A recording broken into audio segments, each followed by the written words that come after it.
What's happening, coaches? It's Pete here. Hey, want to talk to you today about workshops, seminars, presentations. And this has come up a lot. And the reason it comes up a lot, I think, is that we're all looking for ways to improve our exposure, to fill that funnel, to bring in clients for our coaching products, right? It's just the way it is. I mean, for a lot of us, that marketing might be ads or door knocking or networking or whatever it might be. Some of those things, I think, for a lot of new coaches, it's going to be a little bit of all of the above. But for a lot of us, what we need to do is have some sort of mechanism to be out there, to showcase our talents and our expertise, to show our personality, to show our passion. And a lot of people are using video for this.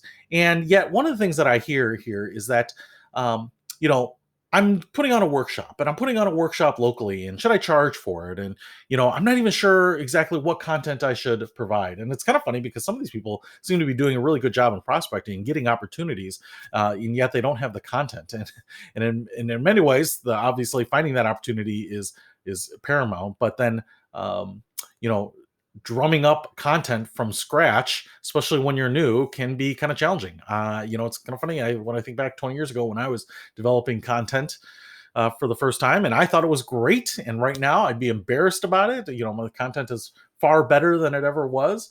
But for people developing it for the first time, I think what we tend to have this tendency to do is put a lot of effort into something and think that effort equals quality, right? The amount of effort you put into something has no relation to how good it is and how much value it provides to the audience, right? If I can tell you a trick to save yourself thousands of dollars and it takes 20 seconds to explain, I don't have to put a lot of effort into that, but it could generate a lot of value.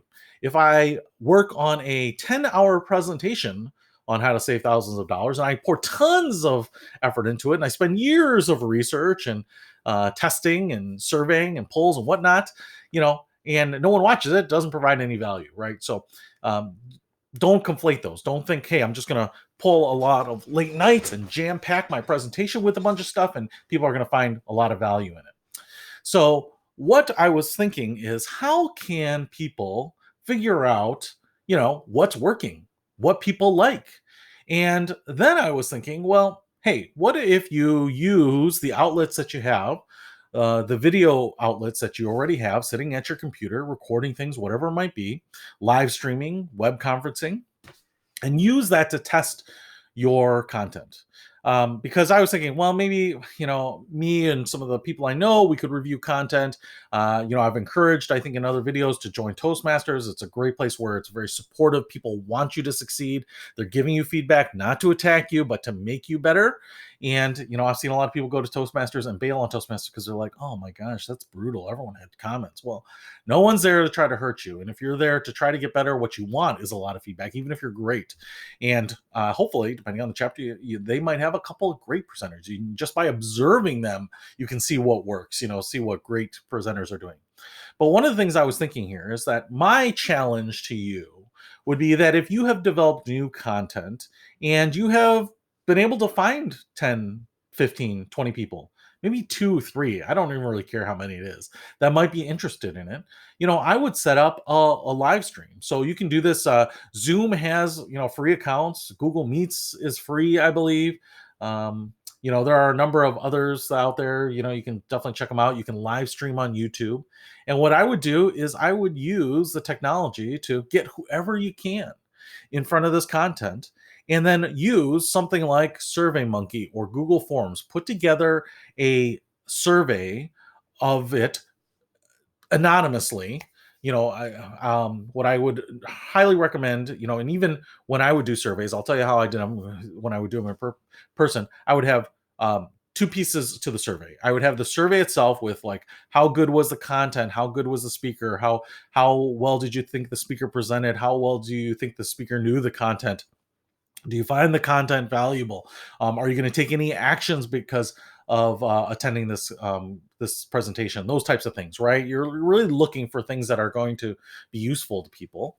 And then on a separate piece of paper attached to it, but not just kind of staple to it, was if you want to connect with the speaker, if you want to set up a one-on-one consultation, or have some follow-up questions, take this information and reach out.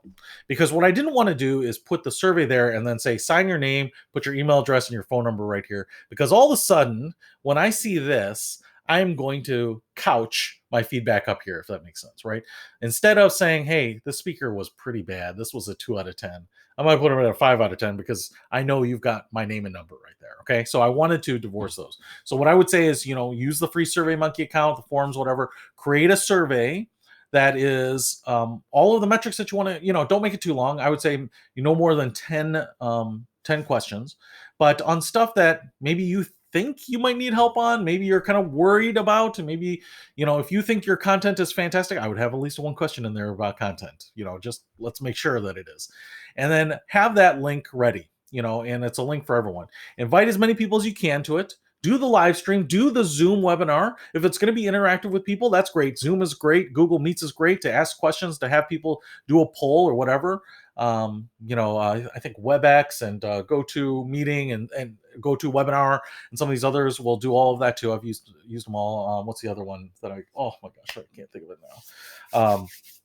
But there's a ton out there. So Google it or use one of the ones I mentioned. Go ahead and conduct it like you would in person, whatever. And, have a good time, be yourself, be comfortable, let your personality out, show off your financial muscle a little bit here, engage people, see if you can make a difference, and then ask people, right? And say, hey, listen, this presentation is free because it's new content for me. This is something I would do. I would do them locally here. And because I had done presentations so many times, I would have to cap the number of people because a lot of times my initial presentation was pretty good and sometimes even longer than the final presentation because I was trying to cut it down for space. And so that was always good because people were eager to get information and also give you good feedback because they knew I was offering it for free locally for a national audience or whatever it might be. But my ask was that you would give me good feedback to make it better, right? To say, hey, 1,400 people are going to sit through this thing in 2 months from now. So, the feedback that you give me now to improve this is going to help, a lot more people later on. So people would do that. And I would say, hey, instead of charging you the entrance fee or the registration fee for this, all I would love is good feedback to make myself better, to make the presentation better, those types of things. So it's kind of my long-winded way of saying, instead of just trying to find opportunities to speak, throwing together a presentation, going and doing it, and then saying, well, should I charge for this? Was it worth charging? Did I do a good job? Or did I not? Test it out on technology so you don't have to travel. You don't have to go anywhere other than prepping it, which you'll have to do if you're going to build a presentation anyway. Like I said, set up a Zoom conference, let people register. You'll find out, one, are people even interested in the topic? Is your title even intriguing, right? Is your abstract on it intriguing enough to get people in? If you're not finding people registering, that's problem number one, right? But now if you're getting people to register, right, that's great. So you're putting butts in the seats. And then after that, you can send them that survey because honestly, if they don't come to you for financial coaching after this, if you're not getting 5% of them to 1 to 5%, if you have 20 attendees and you don't have any of them interested in maybe your services afterwards, I think that would be a good sign that maybe it's not quite right. Maybe the presentation's okay. Maybe it's not a good topic to kind of align to your financial coaching, services or whatever it might be. So you want to see what the conversion is, and then you want to poll them on it, right? And so, and just be open to it. This is going to be the biggest thing.